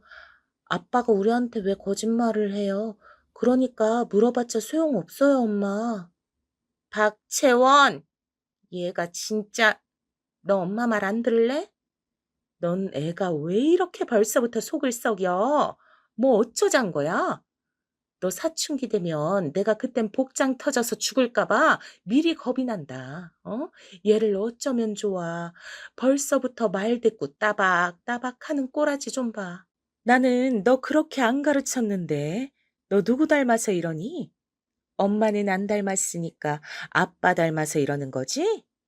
채원아, 나는 네 나이보다 어렸을 때 네 외할아버지한테 말대꾸 한번 잘못했다가 어떻게 됐었던 줄 알아? 귀싸대기 맞아서 방 한가운데에서 방문까지 날아갔어. 맞은 뺨보다 날아가서 방문에 처박혔던 게 얼마나 아프던지 나는 그러고 살았다. 근데 너는 뭐야? 네가 얼마나 화목한 가정 안에서 행복하게 살고 있는데 그걸 감사해 할 줄 모르면 엄마가 앞으로 어떻게 널 키워? 응? 죄송해요. 제가 잘못했어요. 다시는 함부로 말대꾸 하지 않을게요. 저는 되로 주고 말로 받는다는 표현을 학교에서 처음 배웠을 때 칠판에 분필로 적힌 그 문장 위로 엄마를 떠올렸었습니다. 제가 한마디를 대꾸하면 엄마는 10마디 이상으로 반드시 되갚아 주시는 분이었으니까요. 학교에서 만나는 친구들은 전부 자기 엄마 이야기를 자주 하던데 엄마와 딸은 바늘과 실 같은 사이라고 하던데 저는 전혀 공감이 안 됐었죠. 엄마와 함께 있는 것이 마음 편한 적 없었고 대화를 하는 게 전혀 즐겁지가 않았습니다. 엄마의 심기를 거스를까 봐 걱정이 되었고 늘 긴장 상태에 있었죠. 제 친정엄마 되신 분께선 당신의 인생을 무척 불쌍하게 여기시는 분이었어요. 세상에서 가장 가엾은 피해자가 본인이라고 생각하셨었죠. 그러면서 동시에 욕심이나 이상은 크게 가지고 계셨습니다. 언제라도 좋은 기회가 온다면 멋지게 날개를 펴실 수 있을 거라고 믿으셨었죠. 하지만 그런 로또 같은 행운이 어디 모든 사람들에게 오나요? 절대 아니잖아요. 욕심에 비해서 현실이 안 따라주니까 엄마는 세상을 향한 불만과 잘난 사람들을 향한 열등감을 점점 키워나가셨던 것 같아요. 멋지게 살고 싶다면 그만한 노력이라도 하셨으면 좋았을 텐데, 소위 힘든 일은 하기 싫다고 하시면서 이따금씩 아르바이트 정도만 하시는 게 전부였습니다. 나머지 시간들은 전부 가정주부로만 지내셨어요. 성격이 워낙 둥글지 못하시다 보니까 사회성도 별로였고 주변에 가까운 지인들도 거의 없었고요. 제 친정아빠는 총각 시절부터 다니셨던 직장에서 갑작스런 내부 사정으로 해고를 당하셨던 게 제가 초등학교 들어가기 직전이었는데요. 그 이후로는 오랜 지인분께서 차린 공장 일을 도우며 그렇게 돈을 버셨습니다. 공장의 사정이 좋을 때면 잘 벌렸고 그렇지 않을 때면 많이 힘들었죠. 들쑥날쑥했던 걸로 알아요. 저는 엄마의 기분을 통해서 아빠의 그달 수입을 예측할 수 있었습니다. 엄마는 아빠의 수입이 적은 달에는 당신의 처지가 너무 초라하고 비참하다 하시면서 아무도 안 만나셨어요. 얼마나 우는 소리를 잘하셨던지 몰라요. 엄마의 심세 한탄은 끝이 없었습니다.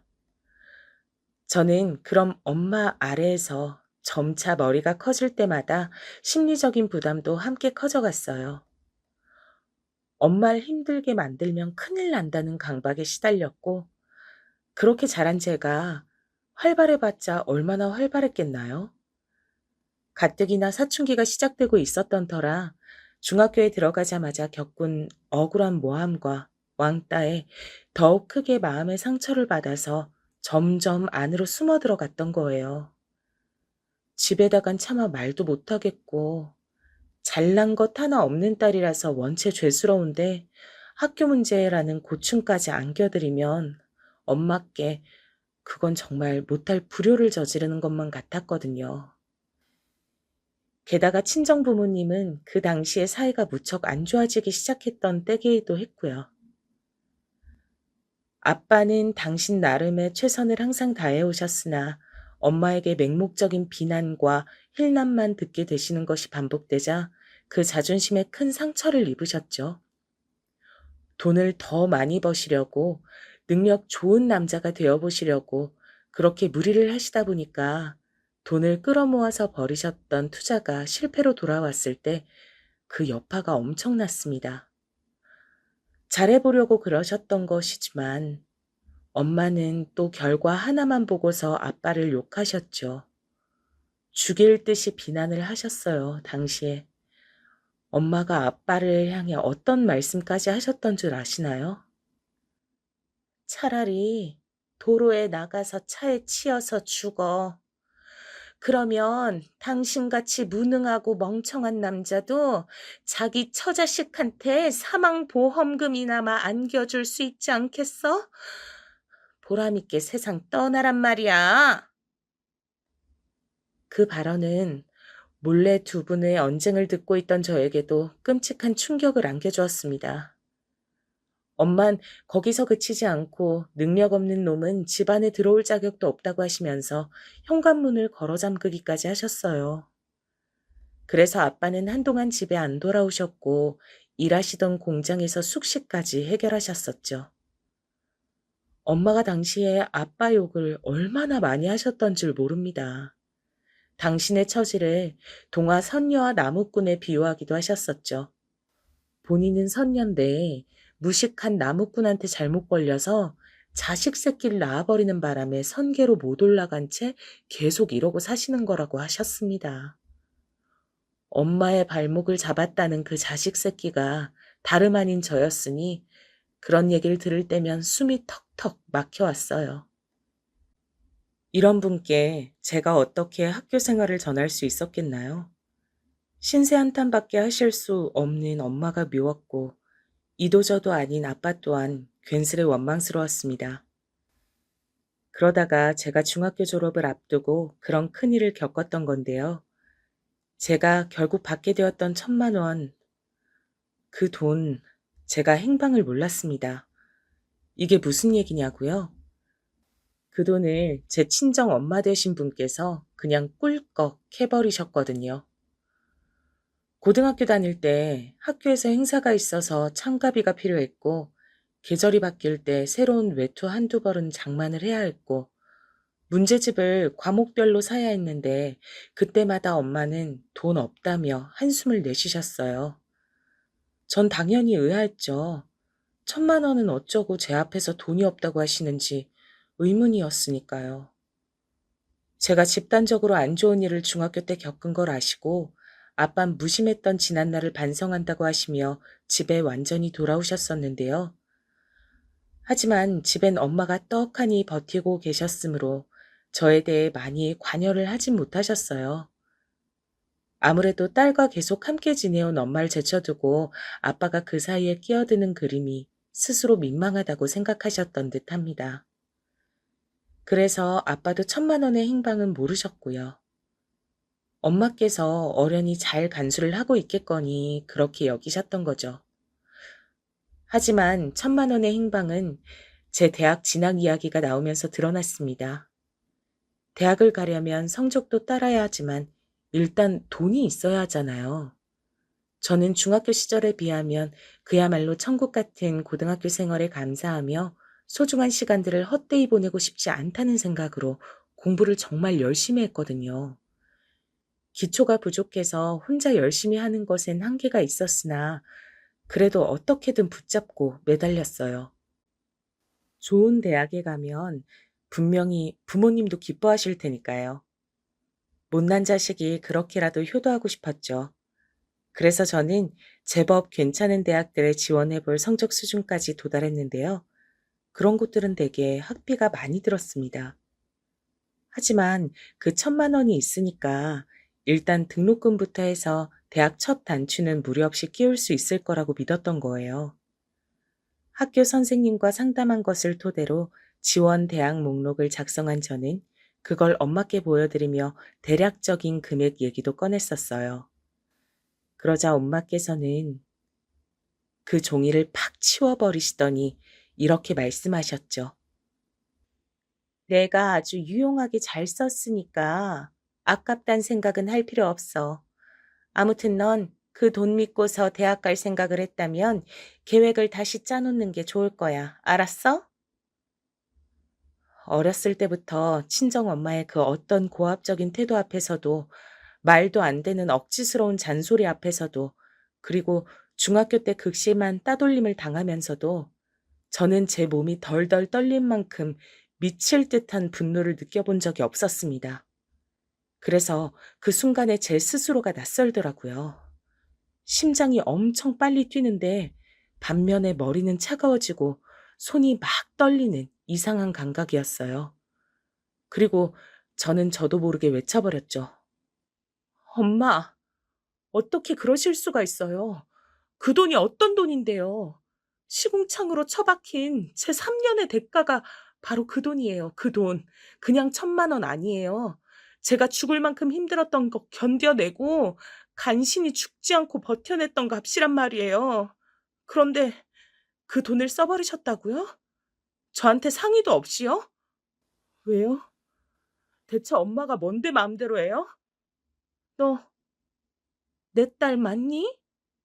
네가 지금 잠깐 정신이 어떻게 돼서 이러나 보다. 머리 식히고 감정 가라앉히고 나면 다시 정상으로 돌아올 거야. 가서 눈 좀 붙여. 싫어요. 제가 왜 그래야 되는데요? 너 진짜 미쳤어? 안 그러던 애가 갑자기 왜 이래? 너 네 엄마가 불쌍하지도 않아? 그깟 1,000만 원 쓴 거 가지고 하나뿐인 딸한테 이런 취급이나 당해야 되는 내가 불쌍하지도 않다면 너는 냉혈한이야. 내가 얼마나 힘들게 살아왔는지 네가 잘 모르니까 지금 이럴 수 있는 거야. 이 철없는 거사. 힘들게 사셨다고요? 네. 그래서요? 그런데 뭐 어쩌라고요? 지겨워 죽겠어요. 엄마 때문에 제 인생도 내내 힘들었는데 이 정도면 엄마나 저나 비슷한 거 아닌가요? 엄마 혼자 불쌍한 사람인 척하는 거 제가 보기엔 정말 어이없어요. 내놔요, 1,000만 원. 엄마가 진짜 제 친엄마가 맞다면 지금 1,000만 원 내놓으셔야죠. 그 돈이 없다는 건 말이 안 되니까요. 너 누구야? 내 딸이 절대 이럴 리가 없는데 너 혹시 악마야? 귀신이야? 아니면 사탄이야? 내 딸 얼굴 가죽을 뒤집어 쓰고 웬 미친 괴물이 내 딸 행세를 하고 있구나. 너 이리 와. 내가 퇴치해 줄 테니까. 거친 숨을 몰아쉬던 엄마가 대뜸 제 머리채를 잡아 뜯으셨어요. 그리고 제 뺨을 때리셨고 쓰러진 저를 발로 걷어 차셨죠. 그때 저는 놀랍게도 웃고 있었던 것 같아요. 그냥 입가에 웃음이 걸리더라고요. 왜 바보처럼 엄마의 말 한마디면 무서워서 벌벌 떨고 납작 엎드리고 매사에 눈치를 보고 그렇게 살았던 것인지. 정작 제가 그렇게나 조심스럽게 대해드린 엄마를 저를 별것 아닌 것으로 생각하고 우습게 보시면서 제 피눈물이 담긴 1,000만 원을 아무렇지도 않게 써버리셨는데 이렇게 멍청하니까 중학교 3년 내내 당하고 산 것이라는 생각이 들어서 차라리 속 시원히 엄마한테 더 얻어맞고 정신을 차리고자 했습니다. 제가 맞으면서 웃으니까 엄만 당황하셨고 동시에 약이 오르셨는지 악다구니를 써가시면서 저를 때리셨어요.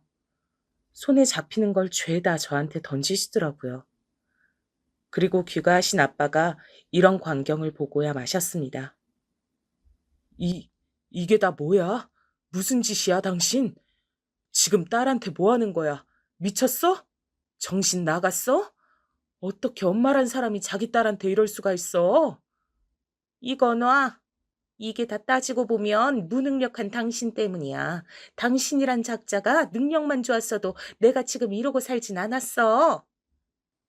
그 순간 아빠의 손이 엄마의 뺨을 치셨습니다. 좁은 집안엔 기이한 정방만이 감돌았죠. 엄마는 믿을 수 없다는 눈으로 천천히 아빠를 바라보았어요. 저도 놀랐고요. 아빠는 그동안 저에게 밟아도 꿈틀하지 않는 지렁이 같은 분이었는데 그런 아빠가 엄마를 때릴 줄은 몰랐습니다. 하지만 홧김에 그런 게 아니란 것을 주장하시듯 아빠의 표정은 결연하기만 했어요. 무서울 정도로 침착해 보였죠. 엄마는 이게 아닌데 하는 얼굴로 당혹스러워 하셨고 저는 그때 깨달았습니다. 그 순간 그 자리에서 과거의 모습을 탈피하고 변한 것은 저뿐만 아니라 아빠도 마찬가지라는 것을 말이죠. 1,000만 원을 써버렸다고? 당신이 그러고도 사람이야? 더 이상 내 탓하지 마. 무능력하기로는 둘째가람 서러운 게 당신 본인이면서 누가 누구더러 자꾸 그딴 소리를 하는 거야. 당신은 아무래도 남편 잡아먹고 딸 잡아먹는 무서운 팔자를 타고났나 보다. 무서워서 더는 같이 못 살겠으니까 이혼하자. 지금까진 아무리 그래도 이혼까진 아닌 것 같아서 참고 살았는데 채원이한테 이렇게 심하게 구는 당신을 보고서도 이혼 안 할 정도로 내가 정신 상태가 이상한 사람은 아니거든. 당장 이혼해. 채원이는 내가 책임지고 같이 데리고 살 테니까 당신만 사라져주면 돼. 나는 잘못이 없어. 나는 피해자야. 지금도 박채원 이것이 나한테 얼마나 싸가지 없게 굴었는지 몰라. 그러니까 내가 오죽하면 애를 이렇게 잡았을까. 사정도 모르면서 당신 나한테 이러는 거 아니야? 무슨 사정인지 안 궁금해. 당신이 1,000만 원을 다 써버렸다는 거. 그리고 채원이를 이토록 때렸다는 거. 이 두 가지가 확실한데 무슨 설명이 더 필요할까? 잠만 말고 이혼해. 이혼 안 하겠다고 하면 내가 소송 걸 테니까 그렇게 알아. 태어나서 아빠의 그런 감정 없이 차분한 모습은 처음이었습니다. 엄마의 눈치를 살피지도 않으셨고 그저 꿋꿋하셨죠. 엄마는 억울하고 미치겠어서 이혼은 절대 안 된다며 이를 박박 가셨고 결국 이혼 싸움으로 번졌습니다. 아빠는 자기만 믿으라고 하시며 제 앞에서 눈물을 보이시더니 무릎을 꿇으셨어요. 아빠, 왜 이러세요? 저한테 무릎은 왜 꿇어요? 이러지 마세요. 내가 너한테 정말 면목이 없다. 못난 아빠라서 미안하다. 딸이니까 아빠보다야 엄마의 손길과 품을 더 친근하게 여기겠지 싶어서 너를 네 엄마와 지내도록 내버려 두었어. 네 엄마가 얼마나 예민하고 제멋대로인 사람인 줄 내가 알면서도 너를 네 엄마에게 맡겨두었으니 내 죄가 크다. 전부 내 잘못이야. 네가 중학교 때 그런 심한 일을 당했다는 거 뒤늦게 알고 나서 집안에 신경을 많이 써보려고 했지만 생각만 그랬을 뿐 정작 용기가 나지 않아서 그러지 못했다. 못난 나를 용서해라 채원아. 정말로 미안하구나. 아빠의 진심 가득한 사과 앞에서 저는 숨이 넘어가도록 오열했습니다. 그간 엄마 때문에 고통을 당해온 사람은 저뿐만 아니라 아빠도 마찬가지였죠. 아빠도 힘드셨을 거라서 절 잘 챙기지 못하실 걸 충분히 이해한다고 머리로는 생각하고 있었는데 마음으론 아니었나 봐요. 아빠가 사과를 해주신 순간 그간의 모든 서름이 제 가슴 속에서 터져나왔습니다. 마음속 깊숙이 감추어두었던 서러움들이 그냥 밖으로 터져나와서 죄다 녹아버렸어요. 아빠와 서로를 붙잡고 한참 울었습니다. 전 새롭게 인생을 살기 위해 남은 수험 기간을 공부에만 매진하며 보냈고 기존에 예상했던 것보다 좋은 대학에 들어갈 수 있었어요. 아빠는 수중의 돈을 끌어모아서 절 대학에 보내주셨습니다. 걱정 말고 대학 생활을 즐기라고 해주셨죠. 저는 꿈같은 기숙사 생활을 하면서 대학교를 다녔어요. 그러는 동안에 부모님은 드디어 이혼 싸움의 마침표를 찍으셨습니다. 이혼으로 최종 결정이 나고 나서 엄만 저에게 연락을 해오셨어요. 저한테 연락을 하고 싶다며 아빠에게 간청을 하셨고 아빠가 제 의견을 물어보시길래 저는 제 연락처를 엄마에게 알려드려도 괜찮다고 답을 드렸던 거예요. 솔직히 내심 엄마가 저한테 마지막으로 애틋한 인사를 남겨주실 줄 알았습니다. 혹은 진심 가득한 사과라든지요. 하지만 전혀 아니었어요. 그래, 인생은 어차피 혼자 살다가 혼자 죽는 거야. 내가 혼자 됐다고 해서 주눅 들 줄 알아? 천만의 말씀. 전혀 아니야. 사람들이 나한테 남편 없다고, 자식 없다고, 그렇게 무시하며 손가락질을 해댄다고 해서 내가 하찮은 사람이 되는 건 아니거든. 보란 듯이 난 날아오를 거고, 만약 실패해서 추락하거든, 내가 반드시 유서에다가 원흉으로 너하고 네 아빠 이름 적고 떠날게.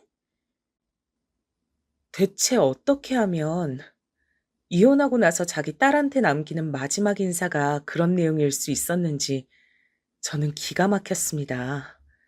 괜히 엄마의 전화를 받았다 싶더라고요. 저는 대학에 입학한 후로 우울한 과거 따윈 가지고 있지 않은 사람처럼 완전히 새롭게 행동을 해온 바였어요.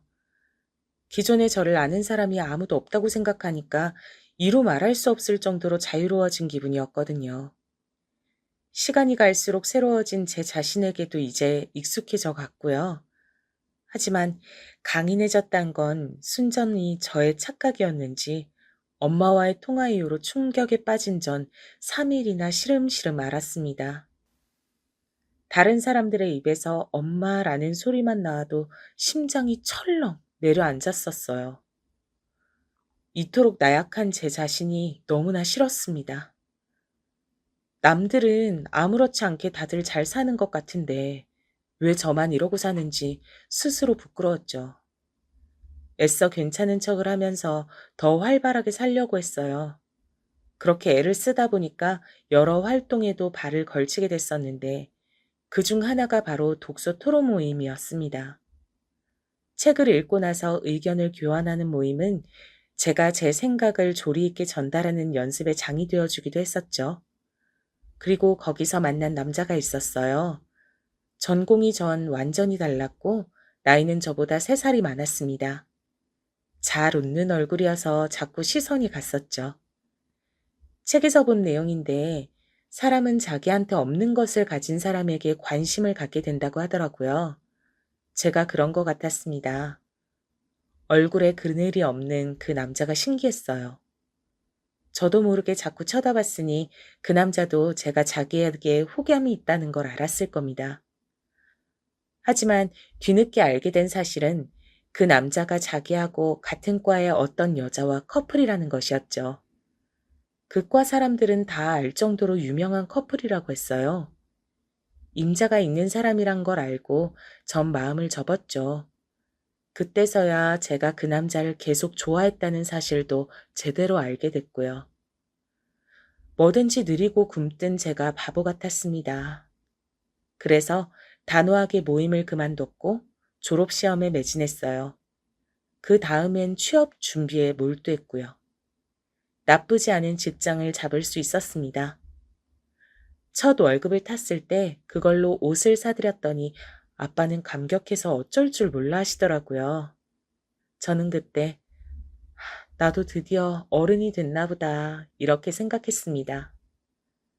하지만 사회인이 되어 월급을 받는다고 해서 능사가 아니더라고요.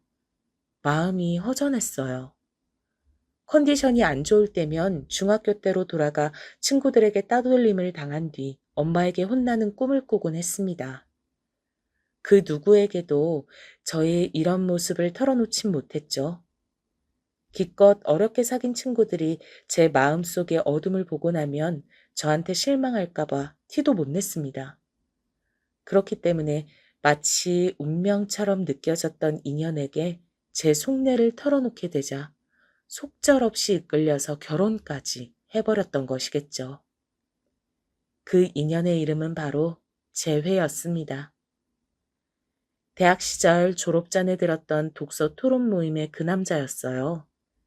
그때로부터 5년이 흘러 다시 우연히 카페 계산대 앞에서 마주쳤던 순간 서로의 얼굴을 알아보았고 연락처를 주고받았죠. 그 남자에겐 이제 여자친구가 없었습니다. 그리고 그 당시 제가 자기를 좋아했다는 걸 알고 있었다고 했어요. 그게 두고두고 생각나서 아쉬웠다고 그랬죠. 그 말을 듣고 제가 심장이 터지는 줄 알았습니다. 저와 만나보고 싶다며 먼저 고백을 해온 그 남잔 여전히 잘 웃는 얼굴이었고 제 이야기도 잘 들어줬어요. 저는 용기를 내어서 제 가정사를 털어놓았는데 그때 저를 꽉 껴안아 주었습니다.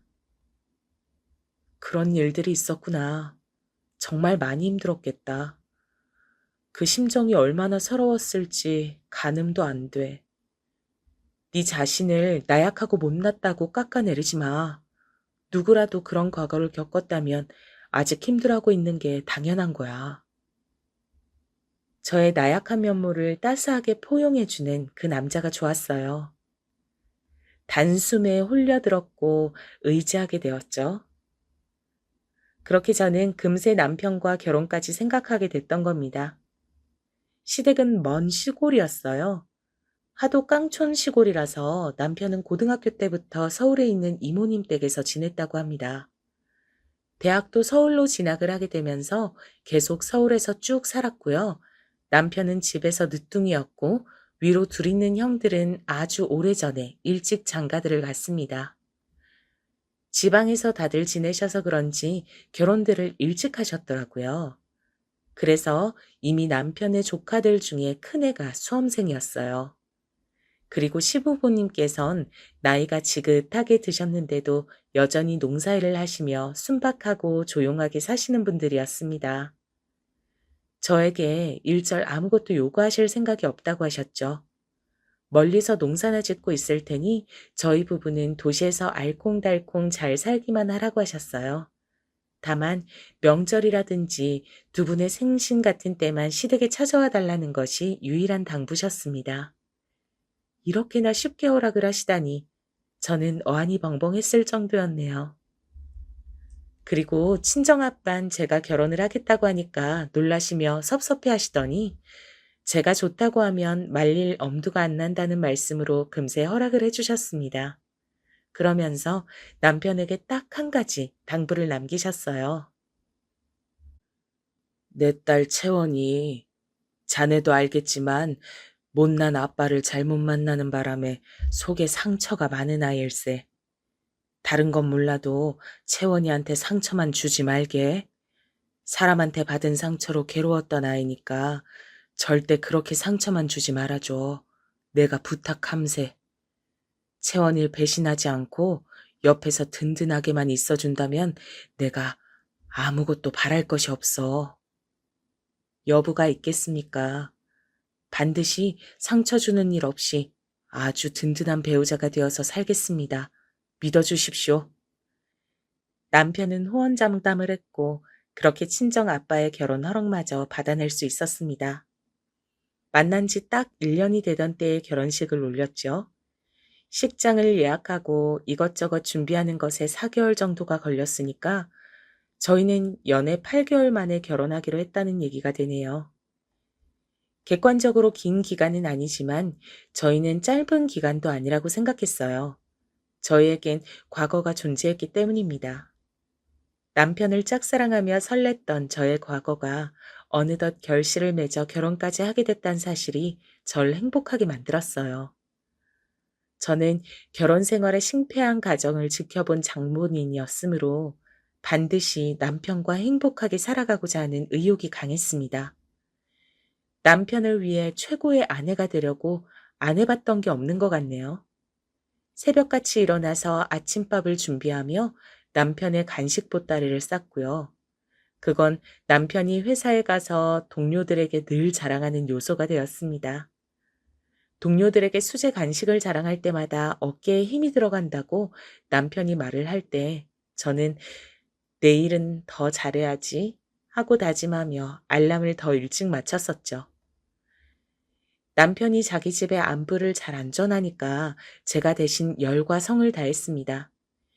잊지 않고 시부모님께 안부 전화를 드렸죠. 퇴근하고 나면 숨이 차도록 집에 빨리 와서 일단 저녁밥부터 준비했습니다. 남편은 집밥을 무척 좋아했거든요.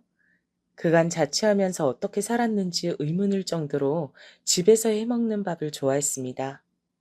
정작 본인이 할 줄 아는 건 계란 후라이와 라면밖에 없었지만요. 똑같이 직장 생활을 하다가 퇴근을 해도 한 사람만 밥을 차리고 설거지까지 했습니다. 남편이 피곤해 죽겠다며 어깨를 돌리는데 그 모습을 보고도 뒷정리를 제가 하겠다는 말이 안 나갈 사람이 저는 못 되었으니까요. 저는 엄마라는 존재 때문에 두고두고 진절머리를 쳤던 사람이라서 남편에게 잘하는 아내가 되고 싶었어요. 남편을 저희 아빠처럼 아내한테 괄시당하는 남자로 만들고 싶지 않았어요. 제 노력으로 단란한 가정을 꾸려갈 수 있다는 게 가슴 벅찼습니다. 힘들고 피곤해도 보람은 있었죠. 하지만 남편은 달랐나 보더라고요. 결혼하고 7개월을 넘어가던 무렵부터 매사에 시큰둥해졌습니다. 음식을 정성껏 차려도 언제부턴가 감탄사를 뱉지 않았고, 맛있냐고 물어봐도 라고 대답하는 게 다였고, 오늘 회사에서 어땠냐고 물어도 똑같이 하고는 말았습니다. 남편이 저에게 식었다는 게 느껴졌지만 인정하고 싶지 않았어요. 제가 그토록 노력했는데도 결혼 생활이 내리막길을 걷는다는 게 너무 비참해서 믿어지지가 않았죠. 저는 메말라갔습니다. 남편의 마음을 잡으려고 별짓을 다 해봤지만 모든 반응이 미적지근했어요. 결혼 1주년을 앞두고 남편이 그러더군요. 사랑 없는 결혼, 이거 못할 짓이다. 나는 너를 사랑한 게 아니라 동정한 거였나 봐. 두 개는 다른 거잖아. 사랑 없이 계속 너하고 사는 거 나를 불행으로 내모는 길인 것 같아. 정말 미안하다. 우리 여기까지만 하자. 결혼이 장난이야? 어떻게 그렇게 말을 쉽게 뱉어? 나는 인생을 걸었는데 오빤 결혼을 우습게 생각했구나. 나를 어떻게 매도하든 상관없어. 근데 불행한 결혼 생활은 비극일 뿐이란 거 너도 알잖아. 네가 가장 잘 알잖아. 그걸 그토록 잘 아는 사람이 설마 내가 계속 불행한 걸 옆에서 지켜볼 생각은 아니지? 너 그렇게 잔인한 여자 아니잖아. 그러니까 이혼해주라. 허무했습니다. 결혼하기까지 설렜던 그 모든 과정이 제 안에서 물거품이 돼버렸죠. 남편은 비겁했어요. 차마 제가 무시할 수 없는 카드를 내밀었으니까요. 불행한 결혼 생활. 그것 때문에 피해를 본 자식이 바로 저였으니 도저히 남편의 그 말을 듣고 이혼을 안 해줄 수가 없었습니다. 이혼을 하게 됐다고 하자 친정아빤 저에게 아무것도 묻지 않아 주셨어요. 제가 그저 초연하게 더는 사랑하지 않아서 결정한 일이라고 말씀을 드렸더니 모든 것을 이해하신다는 얼굴로 저를 토닥여 주셨습니다. 감사했죠. 저는 아픈 마음을 문지르며 이혼 서류에 사인을 했고 신혼집에서 제 짐을 챙겼습니다. 제가 마지막으로 그 집에서 남은 짐을 챙겨 나가던 날 남편은 자리를 비켜준 상태였고 저만 혼자 조용히 빠뜨린 것이 없나 둘러봤죠. 그러다가 발견했던 거예요. 남편이 쓰던 노트북에 혹시 제가 뭘 남겨놓았던 게 있었나 싶어서 한번 확인해 봤다가 충격적이게도 바람의 증거를 보고 말았습니다. 메신저가 켜져 있었거든요. 상간녀와 주고받은 역겨운 대화를 보는 동안 머릿속이 하얘졌습니다. 저와 결혼하고 나서 단 3개월 만에 그 상간녀와 미래를 갖기 시작했더라고요. 그리고 두 사람은 결혼을 생각하고 있었어요. 그래서 저와 길을 쓰고 이혼했던 겁니다. 비겁하게 바람난 사실을 숨기고 저와 이혼한 남편이 괘씸했죠. 그런데 충격은 그게 끝이 아니었어요. 상간녀는 바로 남편이 대학 다닐 때 만났던 여자친구였습니다. 그 후로 헤어졌다가 남편이 결혼했다는 소식을 듣자 그 상간녀는 애 같아서 남편에게 다시 연락을 했고 남편은 그 장단에 어울려주다가 상간녀에게 다시 진심이 돼서 저와 이혼까지 했던 겁니다. 거기에 숨겨진 추가적인 비밀을 알고 저는 기절할 뻔했어요. 왜냐면 서로 주고받은 사진이 있었는데 거기서 나온 상간녀의 얼굴이 익숙했기 때문입니다. 설마 장미? 중학교 때 나를 개패듯이 했던 바로 그 장미? 경악스러운 반전이었습니다. 저를 때렸던 가해자가 남편의 전 여자친구이자 상간녀였어요. 충격에 숨도 잘 쉬어지지 않아서 저는 간신히 그 대화방의 내용을 전부 파일로 옮겨 담은 뒤 집을 빠져나왔습니다. 그리고 한참을 진정한 끝에야 그 내용들을 다 읽어보면서 퍼즐을 끼워 나갔죠. 장미인은 개명을 해서 장유빈으로 살고 있었습니다. 그리고 남편이 독서 토론 모임에 나가던 시절 남편은 장미희에게 모임에서 자기를 좋아하는 여자가 있는 것 같다고 얘기를 했었고요. 그 여자인 저였죠. 그러자 그게 누군지 궁금해한 장미희는 어느 날 저라는 사실을 알았습니다. 엄청 신기해하면서 아주 대수롭지 않게 남편한테 저와 중학교 동창이고 제가 전교 왕따를 당하던 애였다고 말을 한 거예요.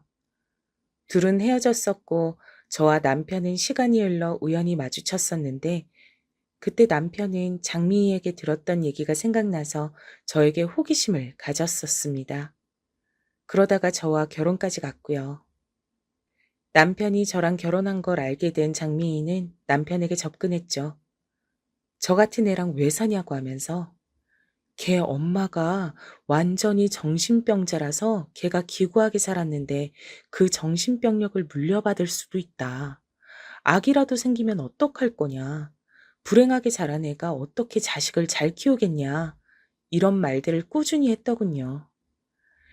장미희는 저에 비하자면 아주 유복한 집안의 딸이었고 태도가 당당했죠. 저와는 정반대였어요. 그런 장미희에게 끌린 남편은 저와 끝내 이혼을 했던 겁니다. 모든 전말을 알게 된 저는 헛웃음만 흘렀어요. 왜 저는 이렇게 항상 휘둘러지며 어리석게 살아야 할까 싶었습니다. 그 두 사람은 후딱 결혼식 날짜부터 잡았고 저는 한동안 폐인처럼 지냈죠. 날이 갈수록 수척해지는 제 모습에 아빠가 걱정하셨어요. 이혼 후유증인 줄로만 알고 있었는데 혹시 건강 문제가 있는 거냐면서 어느 날은 집요하게 이유를 물어오셨습니다. 저를 걱정하는 아빠의 얼굴을 보자 울컥하더라고요. 그래서 저도 모르게 모든 것을 털어놓았어요. 한참 이어진 이야기를 끝냈을 때 아빠의 얼굴은 달라져 있었습니다. 마치 엄마에게 이혼을 선언하던 날의 그 얼굴 같았어요. 채원아, 너는 아무 걱정도 하지 마라. 이 아빠가 알아서 해결할게. 눈에는 눈, 이에는 이, 제대로 된 복수를 해주마. 저는 당최 아빠가 뭘 하시려는 건지 걱정이 됐고 결혼식장에서 깽판이라도 치면 혹시 소송이 걸릴까봐 염려가 됐습니다. 하지만 아빠는 치밀하게 준비를 하셨고 사람을 10명이나 고용하셨어요. 그 두 사람의 결혼식장에 도착하자 진두지휘를 하셨죠. 아빠의 지시에 맞춰서 사람들이 움직였습니다. 여자 화장실부터 시작이었어요. 그래, 그렇다니까. 장유빈, 얘가 한 번에 남자를 여럿 만나서 문어다리로 유명했어. 문란하긴 또 얼마나 문란한데. 야, 남자 없인 혼자 침대에 안 눕는다 그러더라? 하도 더럽게 놀아서 오죽하면 개명까지 한 거잖아. 한 사람이 전화하는 척 그렇게 떠들자 또 다른 한 사람이 옆에서 손을 씻는 척 하다가 그게 무슨 소리예요? 자세히 좀 알려주세요. 라고 하며 바람을 잡았습니다. 그러면서 여자 화장실에 들른 모든 하객들이 장미에 대한 역겨운 이야기를 다 알게 됐죠. 신부 측 하객석에 앉은 사람들도 마찬가지였어요. 신랑이 전 부인을 때려서 전치 10주 나오게 하는 바람에 이혼한 거라더라. 신랑이 여자 많기로 유명한 놈인데 이번이 두 번째 결혼이면 내년엔 세 번째 결혼을 할 것 같대. 이런 이야기를 떠들어댔죠. 그러자 장미희의 친척들이 그 이야기를 듣고 모두 깜짝 놀랐죠. 신랑 측 하객석도 빠질 수 없었습니다. 신부가 몇 달 전에 애 떼는 수술을 받았다던데 결혼하는 걸 보면 애 아빠는 신랑이 아니었던 거야. 이런 이야기를 쑥덕거렸던 거죠. 그러자 그걸 엿들은 하객들이 아연실색을 했고요. 친정아빤 결혼식 사회자를 몰래 찾아가서 종이 한 장을 건넸습니다. 하객들 중에서 혹시 학교 문제로 피해를 당한 사람들이 있는지 뒷조사를 하셨던 아빠는 의외의 수학으로 사회자의 친동생이 학교에서 극심한 따돌림을 당하는 바람에 자퇴를 하고 우울증에 걸려 오랜 방황을 하고 있다는 사실을 알아내셨어요. 그 사회자에게 건넨 종이는 장미희의 과거 이력이 고스란히 담겨 있었습니다. 사회자는 전 남편 놈이 친하게 알고 지내는 동생이었는데요. 그 종이를 보고 분노했죠. 이성을 다잡고 신랑 입장까진 잘 해냈지만 문제는 신부 입장이었습니다. 신부, 신부, 입장하면 안 됩니다. 입장 못 시켜. 형, 저런 망할년하고 어떻게 결혼할 수가 있어? 내 동생이 학교에서 따돌림을 당해서 정신과 다녔던 거 형도 알잖아. 그런데 저런 년하고 결혼을 해? 그러면서 나한테 사회를 맡겨? 이거 나를 엿먹이는 거야? 사회자가 폭발해버렸고 전 남편 놈은 입이 떡 벌어졌죠. 신부 측 사람들이 일어나서 사회자를 비난하며 문란한 신랑 놈이나 처신 잘해라고 욕을 했고 그 즉시 쌍방 비난회장이 열렸습니다. 신랑 측 하객석에 앉아있던 사람들이 삿대질을 날리면서 남자의 미친 여자 주제라고 욕을 하기 시작했던 거예요. 그러는 사이 사회자는 전 남편에게 그 종이를 건네주며 장미희의 과거 만행을 알리고 있었습니다. 전 남편은 이런 건 꿈에도 몰랐다고 하면서 결백을 주장하고 절규했죠. 장미희는 결혼식장이 개판이 된 것에 아연실색하면서 도망치다가 웨딩드레스 자락을 밟고 넘어져서 코피를 흘렸습니다. 완벽한 결혼식 파토 현장의 마무리였죠. 하얀 웨딩드레스에 코피가 묻은 것까지 친정 아빠는 모든 걸 카메라에 담아오셨어요. 그리고 저는 그 모든 장면을 보면서 울고 웃었지요. 중학교 시절 저는 헛소문 때문에 시작된 괴롭힘을 당했으므로 장미희가 억울하게 음해를 당했다고 한들 인과응보였습니다. 전 남편 놈은 평판이 완전히 떨어졌어요. 가족, 지인들에게서 슬그머니 위맹을 당했고 얼마 후엔 퇴사를 했더라고요. 속이 후련했습니다. 그리고 이제는 더 이상 다른 사람들에게 제 미래를 맡기려 하지 말고 저 스스로 개척해 나가야겠다고 결심했어요.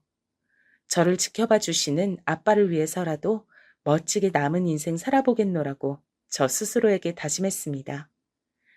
그리고 지금까지도 그 다짐을 무사히 지키면서 살고 있답니다.